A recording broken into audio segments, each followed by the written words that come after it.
মোহাম্মদ শহীদুল হক সরকারি উদ্যোগে আমাকে এই পলি হাউস করে দেয় এবং বীজ দেয়। আমি এই প্রথম অবস্থায় এই যে ক্যাপসিকাম আবাদ করি, এতে আমি তেমন ভালো লাভবান খুবই কঠিন ব্যাপার। কোথায় বেচবো কী করবো এ নিয়ে খুবই চিন্তা ভাবনা করার পরে বেশ ভালো একটা বাজার পাইনি। এতে আমার এক মামার সঙ্গে যোগাযোগ করিয়ে ওনার সঙ্গে আদান প্রদান করে সে আমাকে যে ৩,০০০ টাকা মনে দিছে, এতে আমি বিশেষ একটা লাভবান হইনি।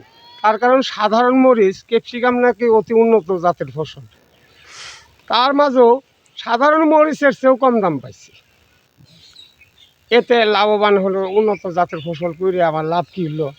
তাতে বাজারজাত করা খুব কঠিন ব্যাপার, যেহেতু এলাকায় চাহিদা নেই, কেউ অনেকেই প্রায় চেনেই না।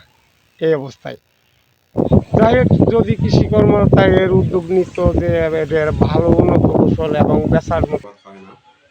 যার কারণে এটার মার্কেট বলেন বা আমাদের যে ভোক্তা, যেটা আমরা কনজিউমার বলি, সেটার সংখ্যাটাও খুব সীমিত।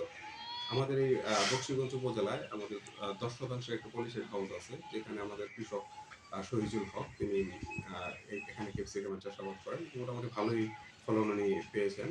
তবে ওনার মার্কেট করার জন্য বা বাজারজাত করার জন্য আমরা আমাদের উপজেলা কৃষি অফিসের পক্ষ থেকে যথেষ্ট পরিমাণ সহযোগিতা করার চেষ্টা করেছি।